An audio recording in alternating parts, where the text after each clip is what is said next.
Hello, my beautiful people. This is your podcaster, Romina. Hope everybody's having a great and a fabulous day so far. I'm super duper hyper as I have a lot of coffee. But guess what? Good morning, good afternoon, good evening, whatever time of the day you're listening to this. Welcome to RM Podcast FL. Before we do even get started, you guys, I just want to let you guys know that I am a normal human being, just like you guys. For this year, this is the last episode. We are not having a new episode coming out on the 31st, but we're going to have one on January 7th. So I just want to let you guys know. So for my loyal audience out there, that you do not get mad with me why I don't have a new episode next week. Okay, so that's out of the way. Like I said, I have a life just like you guys, so I definitely want to spend a little bit more time with my family. But before we do get started to today's episode, I just want to kind of summarize some highlights that's been happening recently. If you are in Jacksonville area, you definitely need to join the Jacksonville Podcasters group. We just had our fourth quarter meeting recently. It was awesome. I got to meet a lot more podcasters local here in Jacksonville, Florida. And it's really, really cool because you actually get to interact with other podcasters, which I think is awesome. So we can kind of like relate to a whole different level. And actually, today's episode guest is also a podcaster. So I just kind of wanted to end this a little bit special. Before we do even jump to the interview, I also had my presentation, first time publicly speaking. No, I didn't trip. No, I didn't break my legs. I think I did okay. They told me I did fine. But I will launch the full presentation soon, and the topic of it is the art of podcasting. So we can all relate to it, especially if you listen to a podcast. But if you want to know a little bit more of the behind of what a podcaster has to do in order to even bring an episode out there, it does take time, you guys. It's not just 1, 2, 3, go. You definitely need to go ahead and listen to that presentation, which will come soon. But if you do want some book suggestions for 2020 vision, guys, go ahead and jump into www.rmpodcastfl.com. I went ahead and published an article where I summarize all the 2019 books that I have read. I know it's not a lot. If you're going to make fun of me, I'm just going to ask you how many you read. If you read more than me, yay. How in the world do you do it? Tell me. So it's 29 books that I read last year. My goal was between 1 to 2 books a month. But I see last year. We're still in 2019, y'all. But 29 books. I put them, all the links in there. Most of them are from actually people that we've interviewed on the podcast before. So go ahead and definitely read the book. The link is there for the Amazon shortcut to go ahead and get to the book. And today's guest is a fellow podcaster, just like I mentioned earlier. Brian Ondrako, he is the host of Just Get Started podcast, which is a great concept behind it. He conducts interviews with highly achieved individuals. Sounds familiar? So we all want to put ourselves out there. We all want to learn a lot new things. We all want to improve ourselves. So Brian has been doing this for quite some time, and his life has changed drastically in the last few years. So I actually grabbed a coffee virtually and start chatting with him, seeing how his life has changed with just getting started and seeing what we can learn from his experiences, because at the end of the day, this is what the podcast is all for: how to improve our careers and our personal lives one day at a time, or one episode at a time. So far, you guys should be at 43 new lessons, just saying. But let's jump into the interview. Hope you guys enjoyed. Happy listening. So thank you so much, guys, for tuning in and investing your time to RM Podcast FL. Just like I did mention on the bio, today's guest speaker is Brian Ondrako. Hi, Brian. How are you today? Romina, thanks for having me. This is awesome. Absolutely. It was a pleasure. And thank you so much for making in. You guys, this episode launches on Tuesday, but it is a little bit late. So I definitely want to thank Brian for taking his time and being a part of our podcast. I'm excited about this one because Brian himself is a podcaster as well. So I feel like we're going to have a little bit more to talk about. But before we do jump there, I'm going to pass the mic to you. If you want to introduce yourself, tell us a little bit about you to today, walk us through your life. Yeah, I appreciate it, Marina. Yeah, thanks for having me. Yeah, it's always good to chat with other podcasters, other folks kind of doing that sort of thing. Cause I think it's something that I think everyone should be podcasting, but that's a whole nother topic we can talk through. Um, yeah, I mean, I can go down a lot of different rabbit holes with this. Let me give you kind of the basic and then, pull me deeper where you want. But as I kind of, say, kind of an average upbringing. Grew up in upstate New York, small town, Endicott, where a lot of people know IBM. It's where IBM started. So had a lot of kind of buzz around that area in terms of IBM and the growth and stuff. But middle child, middle class family. Again, nothing to write home to mom about. It was a good childhood. Nothing wrong with it. And did a lot of different things. I was involved in some different sports, played a lot of basketball. Golf was probably my biggest sport and really took me into my first career. And, and yeah, I had a good time. I was fortunate where, being in that small town and growing up really in the, let's call it the 90s, if you will, is kind of my teenage years and stuff, really gave me an opportunity to kind of learn that, to kind of expand myself a little bit. But at the same time, I was still sheltered in terms of some of the things that I knew or didn't know. And ultimately, that's part of this whole discovery process I've been in the last handful of years of like realizing there's a lot more to the world than I thought. So anyways, I kind of fast forward there, but yeah, from a childhood standpoint, I really had a good upbringing. Like I said, there was a lot of things that certainly anyone can go back and say, hey, I would love to do this different or that different, but no regrets. At the end of the day, I learned a lot, and a lot of the things that I learned back in those days, I've been able to reflect on, especially over the last handful of years, and ultimately change my life and kind of use that as motivation to kind of the next phase, if you will. So let me pause there because I know I can really go on some tangents and talk. So I want to make sure that was an okay overview to start with. So you did mention something about maybe you weren't as aware of a lot of things that might have, you might have been exposed to at a younger age. What do you wish that would be? Maybe work ethic or maybe mentality mindset? Like, what do you wish you knew at a younger age? All of the above. I think part of it, I think back now, it's really interesting, having I have a 7-year-old and trying to teach him the right ways and or hopefully what I think are the right ways and give him some guidance. I think back when I was a kid and I think a lot of, kids or young adults have this challenge is that question we always get, what do you want to be when you grow up? Right. And it's always around some sort of career. It's always around like, oh, I'm going to be an architect or a lawyer or whatever. And we kind of define our lives by some job or career, I guess you can call it. But the reality is what I rarely hear people, and this is what kind of my answer when people ask me that now, like, oh, what do you want to do the rest of your life? And my answer is I want to be happy. And I think it's such a, obviously it's an obvious answer you could say, and it's a very kind of, blanket statement. But the reality is allowing kids to understand that there's a whole vast world out there and they might want to do a lot of different things, but they have to explore and gain experiences to be able to actually figure out what they want to do. And it's very challenging when you're 13, 14, 15, 16, whatever, to try to say, hey, you're going to go to college and you're going to spend 4 years really learning to be this job. I don't know. So I think I wish I learned that different, which, I don't know if a lot of people do. And I think nowadays it's starting to be talked about a little bit more that, hey, wait a minute, there's some different paths you can take, especially as you're growing up, that maybe ultimately that could, shape your life in a different way.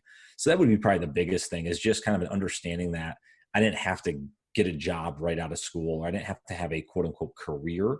Not that you didn't want one, but that I could explore and dabble in a lot of different things and see what I liked or didn't like. Like, as I mentioned, I was a little sheltered. And I think a lot of kids are, where I did a certain things. I stayed in kind of a certain group, hung around certain friends, if you will, and I didn't really expand myself. I didn't travel a lot. I certainly didn't read a lot of books. I wasn't exposed to a lot of that stuff. Part of that's on me, obviously, but those are just some things where, again, no regrets. I mean, life is what it is. Like, I don't have any regrets at all. It's just took me a little bit longer to learn and ultimately change kind of the path that I wanted to be on. And I can fully relate with that too, though, because I was a college dropout for quite some time. because I went for pharmacy because, build a career. The career like will show your identity, will show who you are.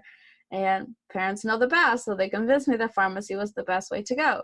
To the point that I dropped out because I was not happy. And then you go out there and you explore more to the world, and then you truly find out what you like.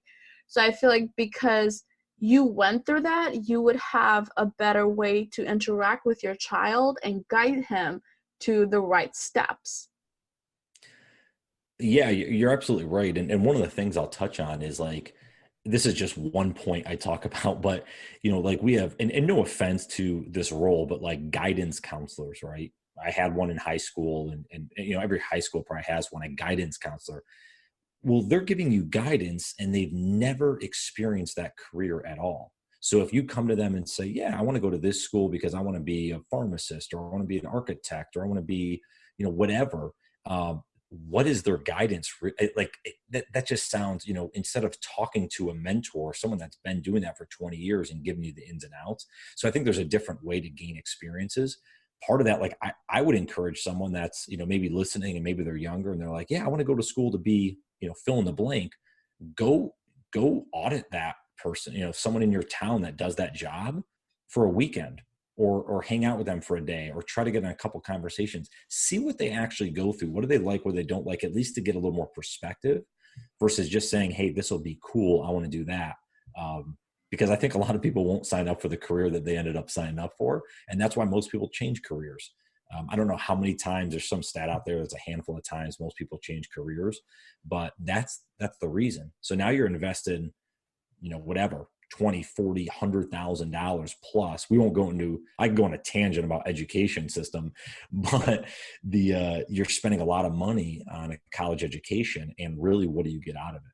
So it's just one of those things. I think there was a lot of opportunity for folks to really explore at an earlier age and ultimately change their path. And we're seeing that happen a lot these days, right? We're seeing careers change. We're seeing, entrepreneurship has become cool, but, I think of entrepreneurship in a different light. I'm not saying you can't, a lot of people need to go work for someone else. I'm not saying that. What I'm saying is to explore the type of career or job that you may want, instead of just getting pigeonholed into it early on, and then you feel like you're stuck. And that's where a lot of people become unhappy and unfulfilled in life, because they're in a job and a career that they just do not like, and they don't feel they can get out of it at all. So do you feel like school kind of makes us careers like that awesome crystal glass, like if you want this, you can work very hard and reach it. And once you reach there, you're like, but that's not what I really wanted. Like, because they have to make it attractive for a student to go towards that career. Well, right. Well, let's go back and remember why schools existed, right? It's for factories. It's to educate people. And that's why schools are set up, and that it's laughable. They're still similar to how they were 100 years ago. But, and I don't know how it is in other parts of the world. You might be able to give some insight there, but in the US, right, it's that we were going to school back 100 years ago to figure out one certain job or skill to go work in the factory. And that's changed a lot, but yet a lot of still the same mentality is there in the school system. Now, college obviously came along, and it was an opportunity to say, hey, especially private college, hey, we can actually make money. This could be a business. And certainly we can give degrees, and that's going to be beneficial. And I certainly think it's important, if you're going to be a doctor, I just had a nutritionist on my podcast. If you're going to do those things, I think schooling is absolutely necessary. There has to be some certification. You have to have some sort of quality. A lot of people, there's a lot of bad advice out there. And I'm the first one to say, like, listen, I'm going to give you my opinions on a lot of stuff. And certainly I'll give advice here and there of where I know topics, but I'm going to tell most people, go research it yourself. Like, back me up. If I'm saying something, go back it up by research. Go do your research, and make sure you have the right answers, versus just kind of listen to someone where you don't know, did they actually get the experience? So I still think schooling is important in some aspects, but I think in a lot of ways, on the job training or going out and dabbling for a little bit, especially in your early 20s, I think is a fabulous way to do it and figure out what you really want. So just, would you agree more towards a college degree or towards just a certification? I don't, I mean, I can't give that answer. I don't know. I'm not saying one's right or wrong nowadays. In 10 years, we might decide that, hey, one's better than the other, but it also decides, again, what does someone want to do?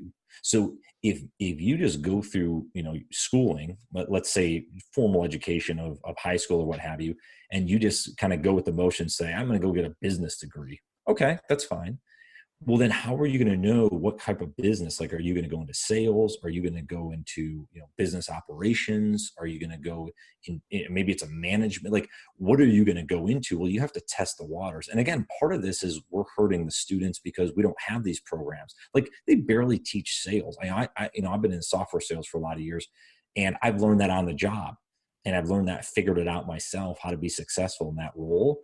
But there was nothing in college. I got a business degree from a university, and I didn't learn anything about sales at that point.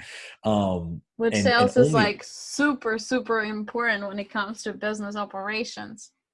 well, I think sales and negotiation in anything, not just in business and in other walks of life, but they don't teach a lot of that in college. But again, we're going down a rabbit hole here. Like I said, I can talk all day on that. I have a lot of opinions on it, but the reality is I think most folks, I would just say, I would encourage you to go and just look and explore, talk with people, just be curious about what's out there, and you'd be shocked of where you can go with things.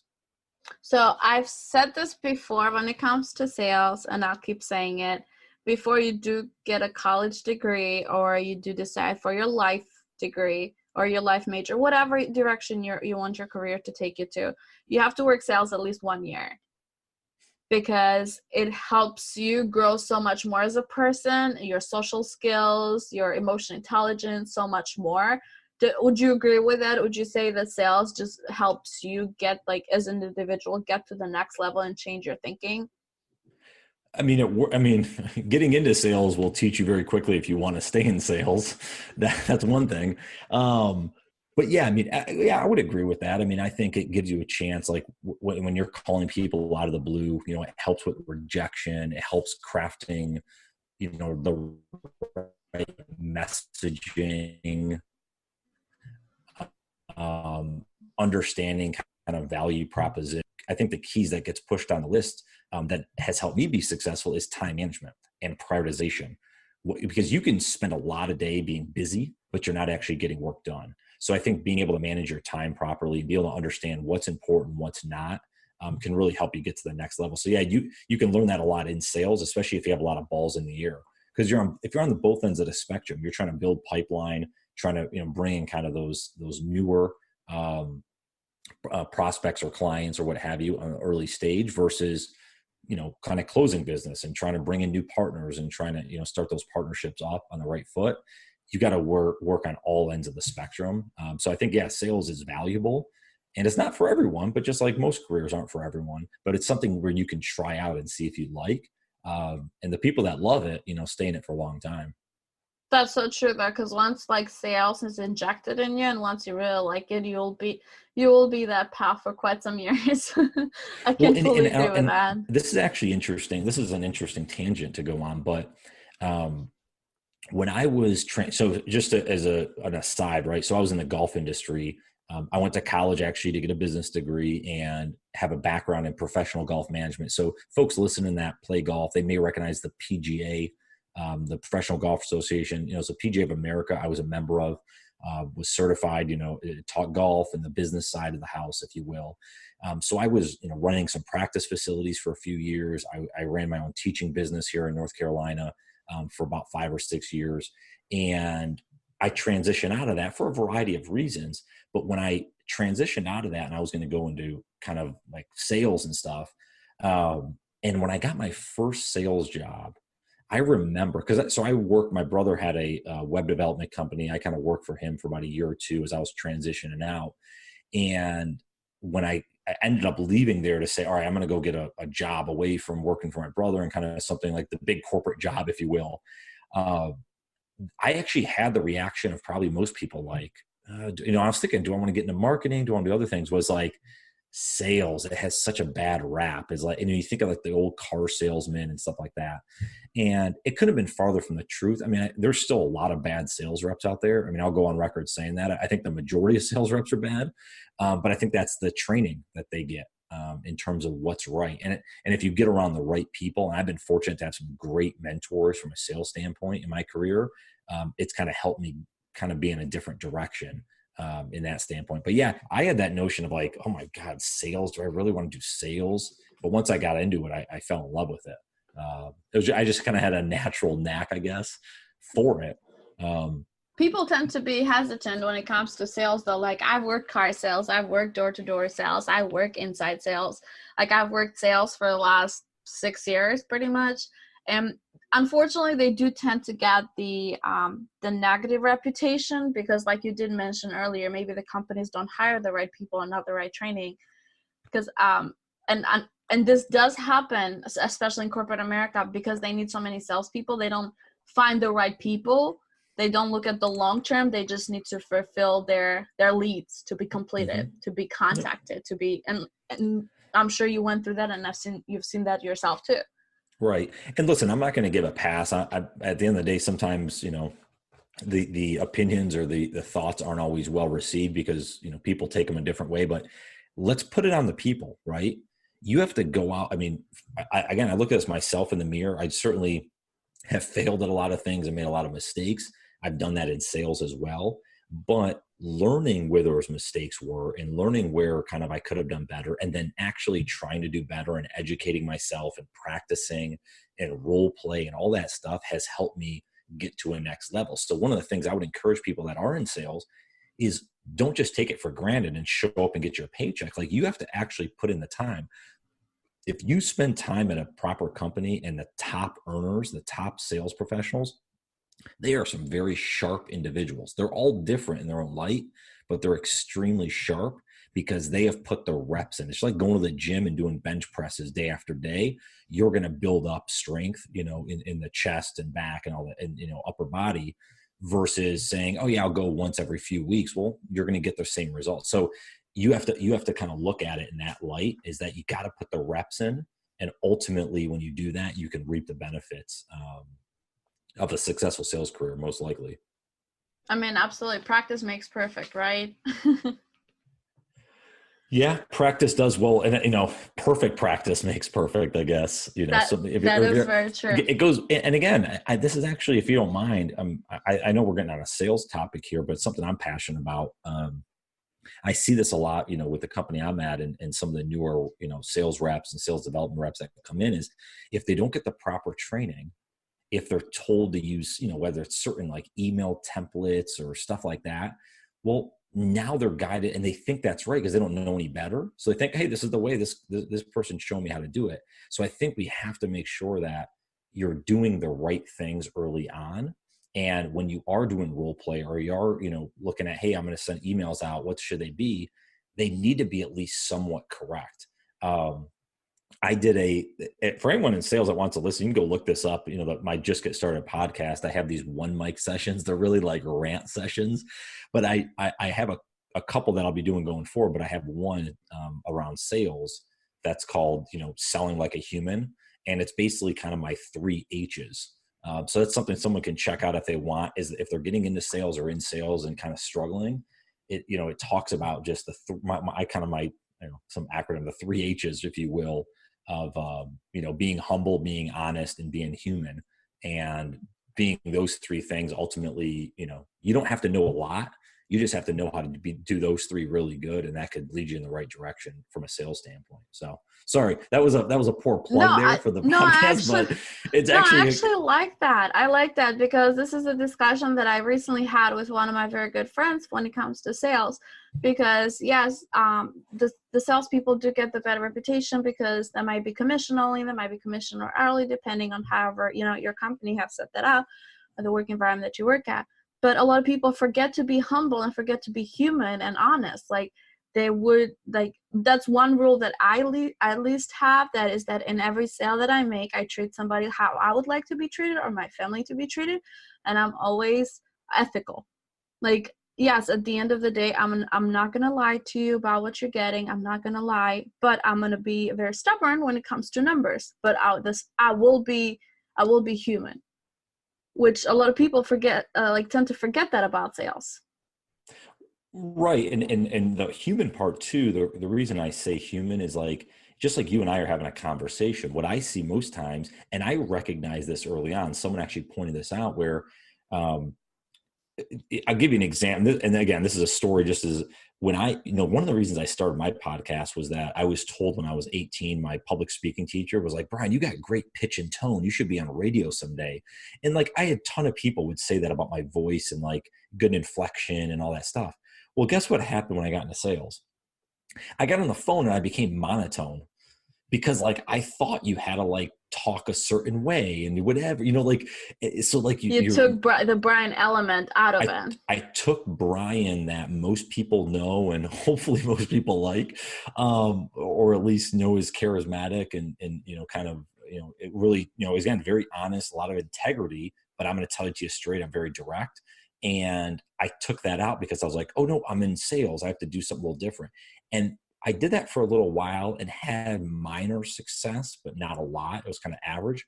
Once I flipped the script, the script on it, and I went back to just being myself, just like we're talking today, it was just like amazing, like a rocket ship taking off. And it was, what was awesome about it was that I could just be myself and just do the job that I know what I can do and just have conversations with people. And that's what's kind of the last 4 or 5 years have been pretty solid. So it's fun, but you have to go and this is going back to kind of like the just get started or anything. You got to go through it. You can't, I can't, no one else can just tell someone like, oh yeah, you got to do this, this, this. And when people ask me for coaching or insight, my whole thing is like, just go do it. Go make 100 calls, figure it out. Sure, I'll listen back to stuff with you and I'll give you some insight, but you ultimately have to get in the grind and do it yourself.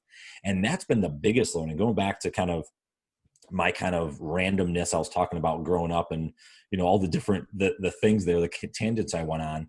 The biggest thing was I didn't have enough experience, and ultimately why I kind of led down the path of just kind of the average, like, oh, I got a career, got a relationship, got married, had a kid, like just kind of that normal that most people get into because I didn't have any experiences to teach me otherwise.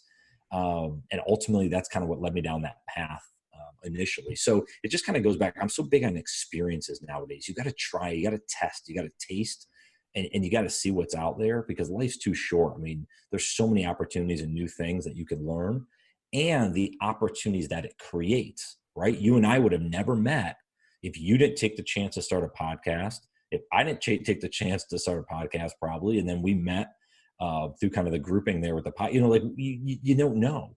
So I just think it's really cool on that opportunity. So anyways, let me pause on that again. That is very true though, because I want to touch base a little bit before we jump to taking action, but I just want to jump back a little bit for my salespeople out there. And this is coming from somebody that is literally passionate when it comes to sales. Like I love sales. Like that's my zone and I really enjoy it. But a lot of people get frustrated because they don't see immediate results. But it's like, do those 100 calls, like look at the law of averages, what it's supposed to be, because it is a filtration system. You're not going to make a sale on everybody. And then look at your numbers and then trying to find 1 or 2 things that you might need to work on and focus just on one of those 2 things. And that's it. Don't try to overdo yourself and focus on 100 things because you're going to lose focus and you're not going to end up seeing results. Because a lot of new salespeople tend to get frustrated and they want immediate results when you're not going to get immediate results, because just like you start a business on your own, and like if from starting from the bottom, you're not going to get thousands customers right away. It's a filtration system. You just have to professionalize it and you just have to master it. And that's how it is with sales at every type of sale. Well, and part of it too, though, on that, I'll agree partially, and then I'll kind of give a different perspective on that is, the answer is almost we don't know, right? Because most people come into the role and they take whatever people give them and tell them and say, "Yo, this is how it is." So I got to make, I'm going to make 50 calls a day. Okay, I'll make 50 calls a day. Or, hey, you got to, get this many prospects, whatever it is, whatever the job entails. What I always encourage people is I'm an against the grain person. I admit that, and that rubs a lot of people the wrong way and probably annoys some people. Like, I'm totally against the grain. I generally think differently than most people, and not that that's a good or bad thing against one or the other person. It's just I just think differently. It's your way, yeah. My encouragement is people that come into like sales, if we're talking about, how do you look at it and say, all right, I'm into this job. This is what everyone's doing.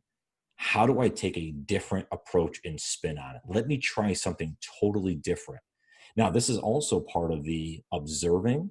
So, I always tell folks, and I do this in every organization I've come into, is sit with the top 2 or 3, figure out who the top producers are at the company and go sit with them. Even whether it's 1 or 2 times, listen to a budget conversation, listen to an early prospecting call, whatever it is. And then take little pieces from that and say, okay, that worked for them. That's interesting. That, and you kind of almost like Sherlock Holmes, you're kind of figuring out the mystery. And then you have to apply that to your own self, your own human, right? Going back to what I was mentioning earlier. But I think if you think, so if like someone says, all right, hey, Brian, to get the results, you got to make 50, cold calls a day to this title. Most people be like, all right, I'm going to go make 50 cold calls, that title. What I would encourage most people to look at is like, okay, maybe I do make 50 that title, but what else, is there 25 other people that I could also try to get in touch with, but maybe I don't cold call. Maybe I go through email. Maybe I send a handwritten note. One thing that I'm starting to do a little bit more is writing handwritten notes, because almost no one is getting handwritten notes. And another thing too, if I can keep going down this rabbit hole, is that you have to know your market, right? So I used to, some of the different roles I've had the last 3 or 4 years, let's say. So, I was selling to like VPs of marketing and creative directors, right? That's a different sale than when I sold to, sales professionals and VPs of sales and, CROs. And now for the last year and a half, I've sold to local government. That's a totally different market, right? Two totally different. So someone that's selling to local government can't do the same thing of someone that's selling to VPs of sales. And I think you have to really know your market and the people that you're conversing with. And go out and try to figure out what's the best way, because that's all it is. Like, I don't think there's any tactics or whatever. It's really just creating opportunity.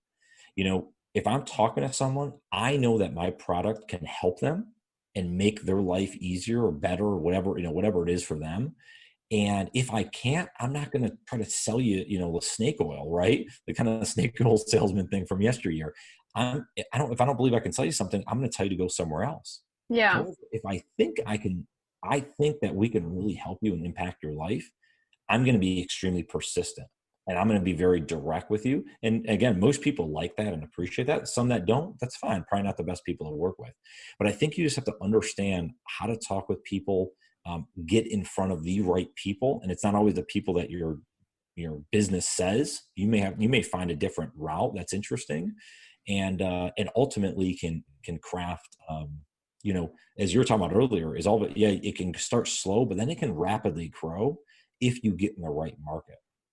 But that's where you put your own element to it. So you take the formula, but you twist it around and you put the Brian element to it to make it like work for you much better than has been working for X, Y, or Z. Yeah, and let me give you another example there. Hopefully, again, this is some advice that helps others. Like when I was selling software to creative directors, so for folks that know that, think of that graphic design, right? Let's say I'm under a marketing team at a company where all the branding and logo design, all that stuff goes on, right? So we had phenomenal clients. We had some really great brands and everything. And we had 1 or 2 sports teams. And for me, I'm a big 49ers fan. I'm a Mets fan. I'm a huge golf. I love sports. And so for me, I was interested. I said, this is a really neat path. How do we get into this? So what I took the initiative of, and for me, it was the right thing to do. The company didn't tell me to do this. I just wanted to. I said, I'm going to start going after every sports team and try to get in front of them. Well, and the reason I'm telling this story is just one of those things. I'm big on serendipity that happens. And I was fortunate, a great gal that I work with, she was kind of helped me call into some folks. Well, I got in touch with, I won't say any names or anything, just to, not that it protects them or anything, but anyways, I got in touch with a great guy at a Let's just say they were one of the top teams in baseball this year, doing very well. But anyways, got in touch with him. He was the creative director. Well, he has this conference that he basically started. I'll mention, I'll give him a little, publicity on here. The Major Level Creative is what it's called, but it's for like sports designers and stuff like that. Well, I was able to get into that conference with our company, and I think I left the company 2 years ago. They're still going to that conference, so it's 5 years in, and we've been a sponsor of it, and we brought in a lot of partners from that conference. The biggest thing for me, as much as, hey, it was great, we brought in partners for them, the great things for me is him and I are like best friends, and we talk every once in a while. He's an unbelievable guy, and I've met so many connections and great folks from that. But it's just one of those things where you never know what could happen. As well, if you think outside the box, try something different, it may just fail miserably, because I have plenty of those stories too. But I always like to sometimes tell a success story, because it gives people maybe motivation that, hey, let me try something a little different as well. Maybe I can carve out a new market in my business that wasn't there before. So just something to think about for folks listening. So what would you say was the biggest lesson or something that you take with you from sales to your personal life? Well, it could be vice versa. What I take from my personal life that's helped me in sales. But again, I can probably rattle off 20 different things. The first top of mind that comes is it's mindset, positive mindset. I complained a lot in my late teens and my 20s about what I didn't have, who got it better than me. I was a middle child. I should have got better parenting. I can go, down the list. I complained a lot. I bitched and moaned. Not that I don't think a fun guy to be around. I mean, I wasn't complaining like that kind of thing, like every second of the day, but it's in my own way. I was kind of pouting, if you will. You weren't taking ownership of your actions. Yeah, exactly. I wasn't. And that's a big part of self-awareness. And in the last 4 or 5 years, I kind of call this the Renaissance period I joke about, but it's really, I've had this kind of awakening that, a lot of it's my fault. I used to think those were negatives. Now I look at those as positive opportunities, things that happened earlier in my life that ultimately led, like as an example, my parents didn't buy, even my brother and I have a younger sister, but like my brother and I used to golf a ton, playing tournaments. We'd buy golf clubs. My dad, my mom didn't buy us anything. Like I barely remember anything. But growing up, it's like, oh God, we got to get a job. I had a paper out when I was 11 and stuff. But what that paper out taught me, I look back now, is work ethic. I had to get up at 5:30 in the morning every morning, even when it was, there's 2 foot of snow in New York and my friends were, sleeping on a snow day. It taught me work ethic. It taught me actually how to talk about money, because I'd have to go to, people's house, and there was an older neighborhood that I delivered papers in, and basically hey, the paper went up, a quarter, and they're like, what? Like I have to negotiate. I'm talking through price. Like I didn't realize it back then, but that actually helped me in sales. That actually helped me later in my life. So biggest thing, I guess, is changing my mindset and being extremely positive. I've always, I think, been, mostly positive, but there was a lot of just like complaining and, like I said, bitching and moaning.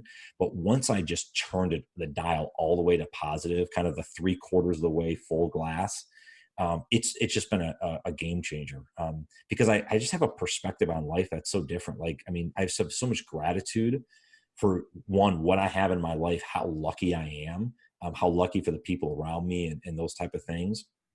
And it's just one of those things that I take that into sales or into other things, other endeavors I'm doing, and obviously personal life as well. I think that's vital. So I would say for anything, audit your life and really have some self-awareness about what you're doing, how you're talking to yourself. What are you saying to yourself? And are the things you're saying to yourself nice? Because there was a long time where I had no confidence. I definitely didn't think I could do anything. Like I was like, I'm just some average guy. I'm not going to do, because I had no confidence in myself. I would talk bad to myself. I would let what people said to me or how they talked to me affect me a ton. I've changed that a lot where, again, really try not to take so much from other folks.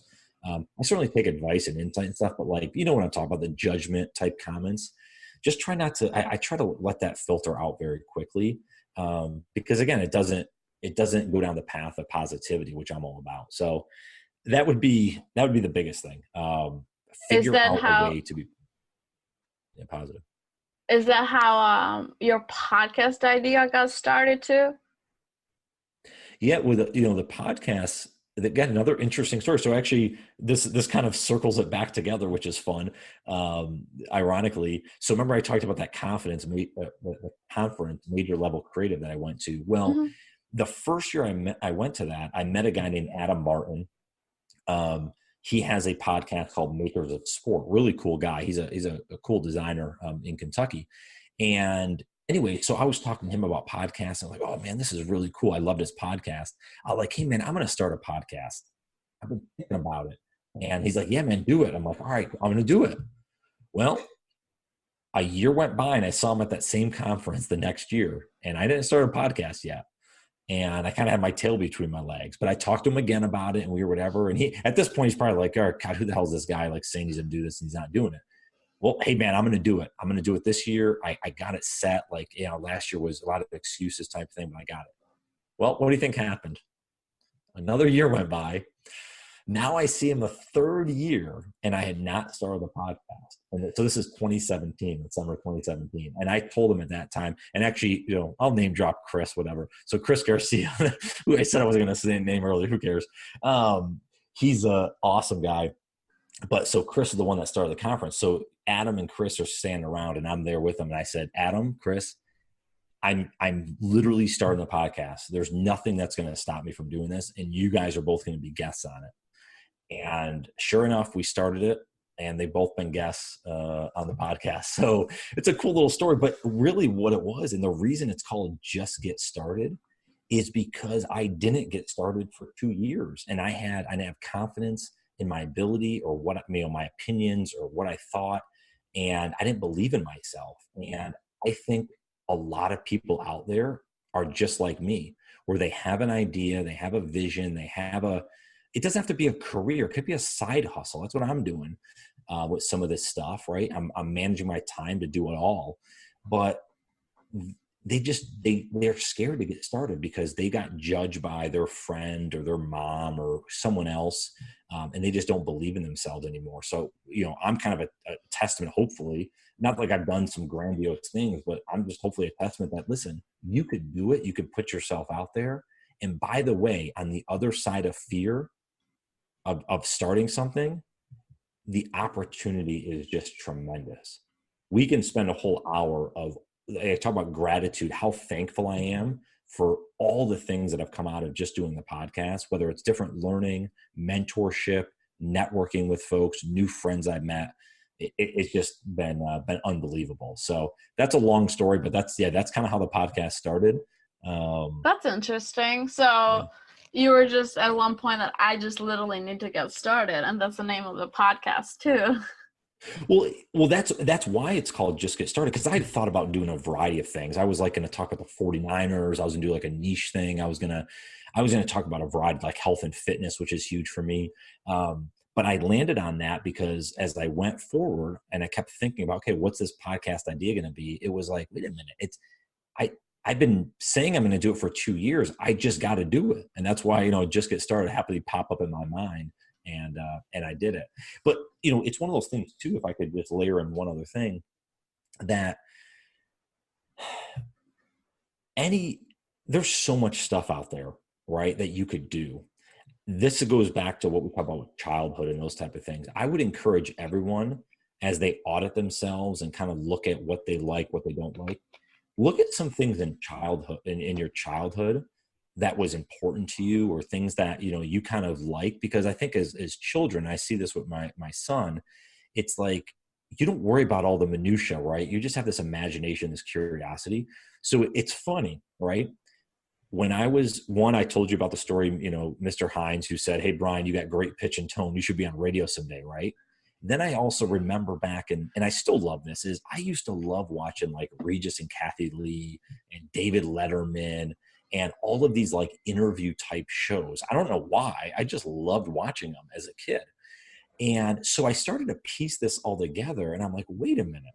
And then, by the way, from an entrepreneur standpoint, I've always wanted to start my own business. I've always wanted to do that. I've watched countless hours of whether it's Steve Jobs, I've been following Gary Vaynerchuk for 8 years, like all of these different folks that I kind of see myself, hey, maybe, that could be me, quote unquote, someday type thing, that entrepreneurship mindset. So all of this together, look how this comes together, right? Is like the entrepreneurship mindset, the voice, if you will, even though I still like, I guess I have an okay voice. And then the interview style. And that's why I just get started as an interview-based platform because of all this together. So anyways, it's That's funny how it came interesting. it's just funny how it came together. Now you're making me think. I have to think of what I liked when I was younger or like a child, and like what did I really enjoy? What do I do now? So I haven't found any coordination there, but I'm like, you just trigger some more thoughts in my head that I'm Yeah, that may definitely not gonna be look for into. everyone. I don't know. Maybe Yeah. everyone might look back and say it's different, but I just think it's not so much even something you like. It's like just how you did things. What, like I was talking about with delivering papers and stuff. Like I realized that work ethic. Like as an example, right? Is in my 20s, I wasted a lot of time in my 20s. I was very lazy. I didn't do a lot of stuff. I watched a lot of football and TV. I watched a lot of TV shows. Besides like kind of doing my golf career stuff. And I didn't invest a lot of time in learning or anything like that. So going back to childhood, right, when I was getting into my 30s, I'm 36 now. I don't mind saying that, right? So as I was getting in my 30s, and this kind of learner kicked in, right? This knowledge that I wanted to have, this thirst for knowledge that just all of a sudden clicked in. I was able to tap into all of that work ethic I had, beating golf balls for 4 or 5 hours in the afternoon when I was a kid, delivering papers or other jobs I had where I had to work at odd hours or different things. I was able to pull that back out and use that to motivate myself to, again, better manage my time and ultimately get a lot more things accomplished. And this learner kind of jumped out because of that. I already knew I had that inside me. I just had forgotten it. Right, it kind of went away. So What would you say you're the most proudest of, that like a goal or an achievement that you've reached recently?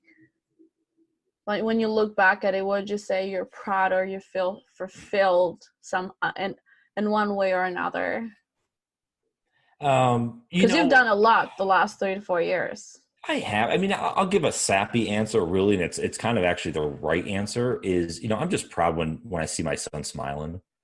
I'm proud that I've instilled things to get him thinking differently. Like the other day, he was telling me, he's like, Dad, I want to start a lemonade stand and get my friends to like help me out and stuff. And I'm like, oh my God, I'm creating this little entrepreneur here. What is going on?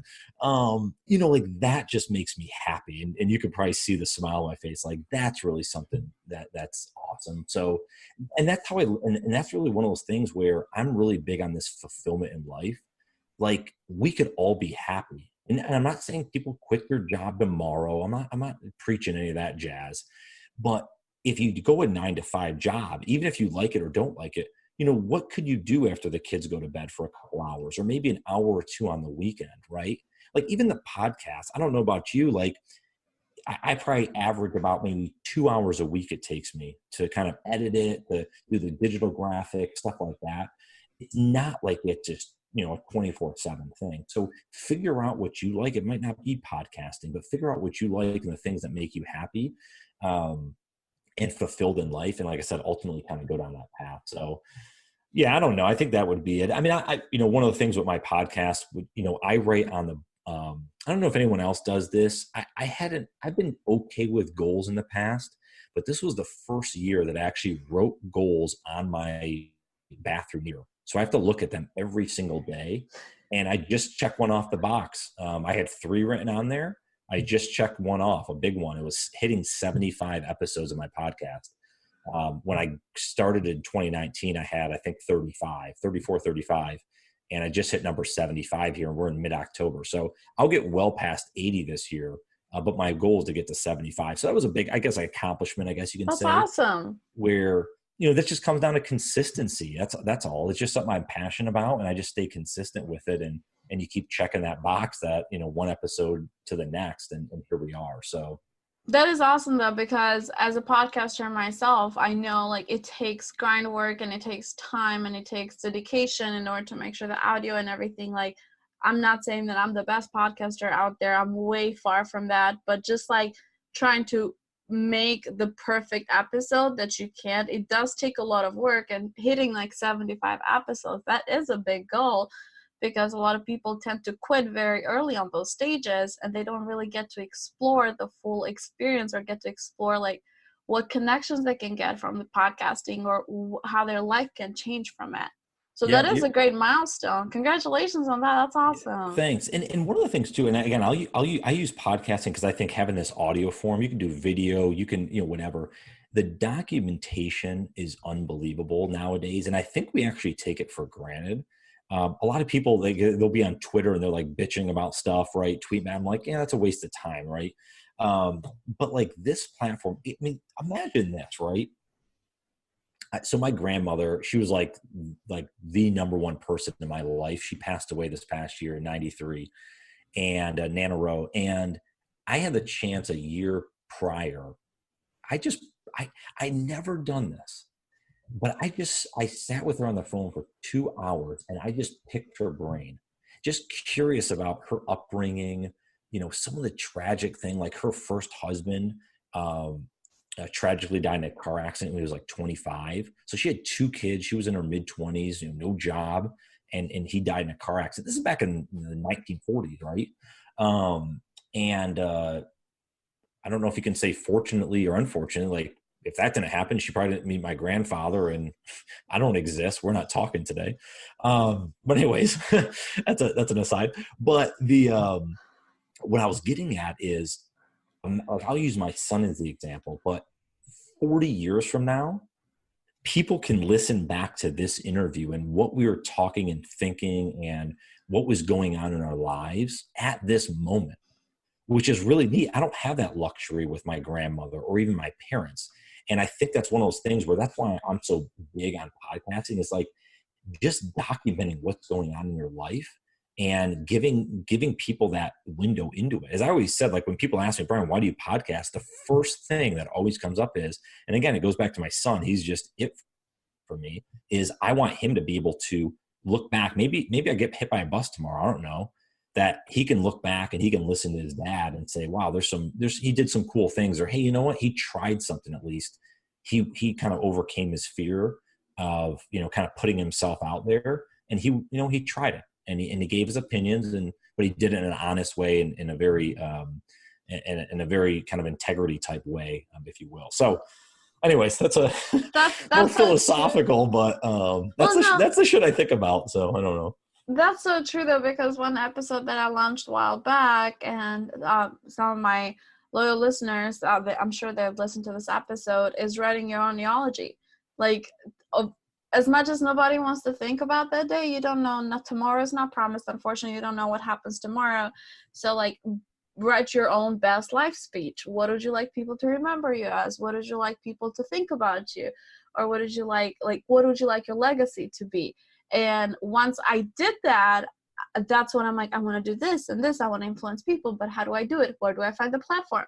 So it's very important. I think that's awesome that you're doing this too, because later on tomorrow, if somebody wants to know Romina, wants to know Brian, they want to, have a conversation, they can listen to this episode, for example, and they can have a better understanding than just a picture of or a 10-second or 20-second video.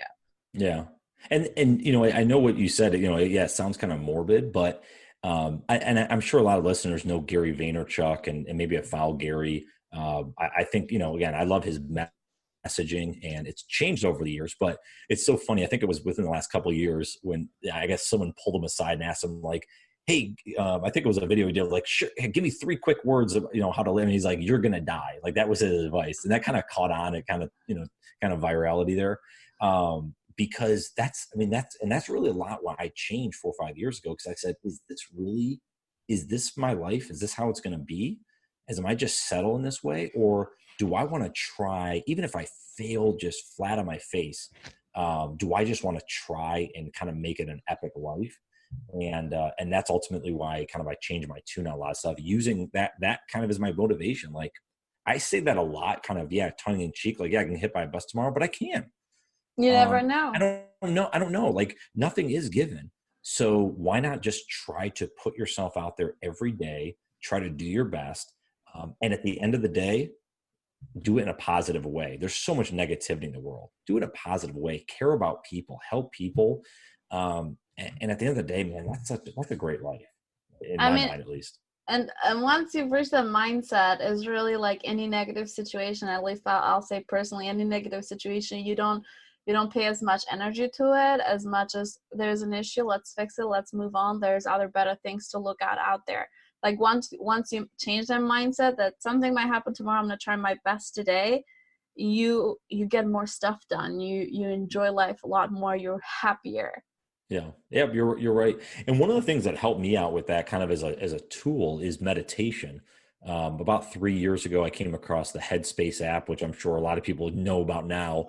It wasn't as well known back then, but you know, meditation's an interesting thing because it had taboo a lot of years ago, but it just helped me be more, mindful, be kind of understanding about things, my thoughts, and just kind of decompress almost.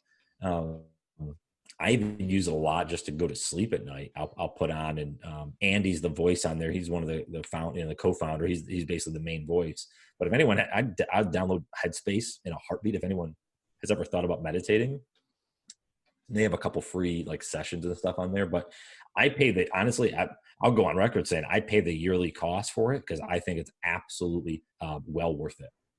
You get your you get your money back very quickly if you invest the time in it. So anyways, that's one of those tools that has been helpful for me to at least center myself and be more in thought of like, kind of what's going on. And to your point, those situations that you do come across, you can react a little bit different to them just because you're kind of a little more mindful of it. Absolutely. And I feel like we touched some really great points during this interview, and I know your podcast also touches amazing points too. If you want to tell the listeners a little bit more to where they can find your podcast and what kind of topics or like where do you try to focus on your podcast, so this way my audience can absolutely reach out as well. Yeah, I appreciate that. Yeah, so the podcast, the one main one, right? I'm actually starting another one with my brother, but this main one is called Just Get Started, and it's one of these neat. I think it's neat because I'm talking with people that they've seen some success in life, that quote unquote whatever you want to deem success, but really is they're trying to be fulfilled. And they're trying to be fulfilled away from, again, status quo, the society, kind of norms, that box we get put in. The society's definition of success. Exactly. So they're doing, I've had folks on there. A lot of the folks on there are entrepreneurs. They're founders of businesses. They're CEOs, that, maybe co-founders, what have you. They're musicians. I've had artists on there. So I've had a run the gamut of a lot of folks, a lot of authors. So, but just folks that wanted to carve out their own path and do things a little bit differently. And that's the type of story. And what I've been doing, because it kind of leans to my North Star, is trying to get impactful stories. I just had one on these 4 mothers that started this nonprofit for autism, or really to have not just autism, but more inclusive communities for, people with exceptionalities, as they call it. Stuff like that, people that are doing, more social conscious things. So I'm trying to lean toward that even a little bit more, some of the guests that I have on, but it's kind of like I said, run the gamut. It's really a crapshoot, a lot of different folks. There's not like, you're going to have this type of, you're going to have a 30-year-old that does that. It's a randomness. I've had the Fennell family. These are 3 kids that have co-authored books, and they're running a business. They're like 15, 11, and 10 or something. I have a 16-year-old kind of like sustainability type gal that's trying to like change the world from a plastic and that standpoint, that's coming on the podcast soon. So it's just a random assortment of people, but they're all really good people that are just trying to figure it out. And just realizing that age doesn't matter, where you came from doesn't matter. It's really what you actually want to put your time into and invest in. So yeah, you could find it. Actually, I just put my new website up. So justgetstartedpodcast.com. is the easiest way. Certainly can, follow at Just Get Started Podcast on Instagram, or follow me, at Brian Ondrako on Instagram or Twitter. And then I have my website as well. That'll be changing a lot with some of the things I'm doing with this children's book I'm writing and stuff like that. So brianondrako.com is my personal website. And I love the podcast idea because, so as my listeners can tell, this is the podcast idea behind mine as well, towards having a quality conversation and asking those questions. How you did it? Why did you do it? How did you overcome this, this obstacle, or how would you like to change it for the future? Those are questions that I feel like they're very important towards helping somebody else, and that message can be transmitted to another listener that it can help them on long term. Absolutely. Yeah. There's a lot of great advice in there. There's a lot of insight, right, of like how and really what the reason why I want to do this. And by the way, it's not like, would I love to have like LeBron James on or people like that? Yeah, absolutely. But I'm a big Tiger Woods fan and stuff, but like those guys are the top of just, and there is some luck in terms of, LeBron James is 6'9", has the body, right? Like he's got a, phenomenal, like just skills to obviously play basketball. But the people that I'm interviewing, and some are well-known, people know, some, maybe have never heard of them, but they started and they kind of have the same opportunity you and I have, right? It's just, they put the time in and they put the consistency in over the years to grow their business or whatever endeavor they're in, to see it through. And some are right in the thick of their journey. Some are further along, right? And some are just starting. So it's a really, kind of mixed bag. So you might, listen to every episode, and then some folks will listen, every few, because they see different people that maybe align with what they're trying to do, like a blogger or artist or author or something like that. So you can pick and choose as well. But yeah, Just Get Started. You can find it on Apple Podcasts, Google Play, Spotify, etc. Perfect. Awesome. I'll attach all the information too for all the listeners they do want to bounce along and listen to the podcast as well. Well, Brian, I feel like we touched some really great topics, and it is time for the final question, which I'm always intrigued as to everybody's response is different. So what is your definition of success? That's a really good question. Because yeah, I would be curious to actually listen to all the different answers, kind of like almost like one after another. You should maybe do that. You should cut them all together. I'll go back to kind of something I mentioned earlier. I'm really big now on, my mindset's changed a lot. I'm going to go down a slight tangent because I want to give some context behind my answer. But when, several years ago, right, I was always like, oh, I want to start like a software business, and I'm going to, as an entrepreneur or whatever. And I think I used to say that, not that I don't want to maybe do that down the road in certain ways, but I used to say that because that was the cool answer to say, right? Because I cared about I'm going to start a software business and whatever. But I started to really look at what's my actual North Star. And I would encourage other folks out there to think about their North Star, right? Because think of the North Star. You're always trying to go after it, but you never actually reach it. And maybe you do in some respect, right, metaphorically. But the reality is, if you know your North Star and what that is, like my North Star I figured out is I want to impact the younger generation, the youth. I want to give them really what I didn't have, and what a lot of folks my age or older didn't have, was that an opportunity. If you look at the school system we talked about earlier, if you look at the nutrition that these kids are eating, right? I mean, the amount of kids that have diabetes these days is just astronomical. It's ridiculous. If you look at all these different things that they're going through, what kind of earth are they going to inherit if we go climate change or what have you? Like, there's a lot of things. So I actually want to do certain things that are going to help make those kids happy, healthy, kind of live a better life, right? And a lot of the stuff. So with the podcast, right, with this other podcast I'm starting, with the children's books, there's another business I'm working on. All these things lead toward that North Star. So my definition of success is kind of going back to I went around the circle, is as long as you're going toward your North Star, I consider someone successful. But if you're hiding in the shadows and you're scared and you're going to sit and complain, you can complain, right? Or I mean, you could sit in the shadows and you can do whatever, but you can't complain. So you might love the 9 to 5 job. You know what? I'm doing this. I'm getting a paycheck. I'm buying a nice car and a house. I do not listen. No judgment. Go do it. But you can't complain that someone has it better or maybe is happier or whatever you want to perceive that. So I would encourage everyone, to look at what success is really going toward your North Star, going in that direction, because ultimately that makes you more fulfilled in life and makes you a happier person and the people around you. So that's my definition of success, is that if I go toward my North Star, I'm not going to be 90 years old sitting on the porch regretting not doing it. It's that I actually took the step to try to do it. And I may achieve great things. I may have been average, but hopefully I've impacted a lot of people's lives for the better. And I can sit at least, pat myself in the back and say, Brian, you had a good run with it, and you did some cool things. So that's my definition of success in a very long-winded way.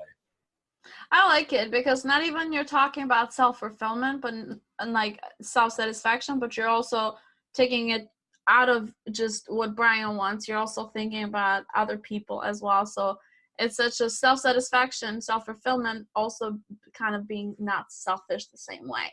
So I really like that. I like that answer, actually. Well, and it goes back to, listen, I mean, again, I don't want to go down, we've been going for a while here and I appreciate it. I mean, I don't want to go down the path too long, but it goes back to, again, I've reflected so much. I mean, I've sat for a long time and thought about, the past 36 years. Well, what I can remember those first few years, but let's say the past 30 years or so, but, and really thought about it. And I've always had that attitude of wanting to give back, wanted to help. I see the person struggling to cross the street. I want to help them, like that type of thing. It doesn't make me a martyr or saint or anything. I'm not saying that. I'm certainly have probably done bad things in my life, right? I'm not, but the reality is that that's always been something that I cared about. And I kind of get choked up and emotional about. So that's what I want to do. I want to help those kids out. And the reason I say the next generation, because listen, at the end of the day, there's people that are 42 years old that they're just set in their ways. They're not going to change.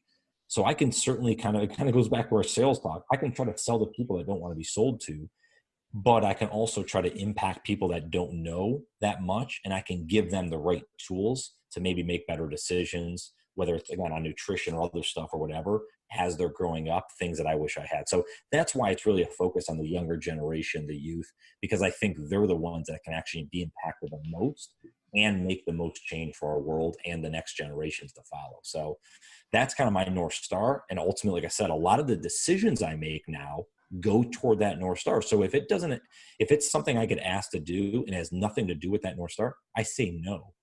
And it might be a great opportunity, but I say no because I don't think that really helps in terms of what I'm trying to do, or maybe the people that I think I should be surrounded with because of that. So it's just something I think for people to consider.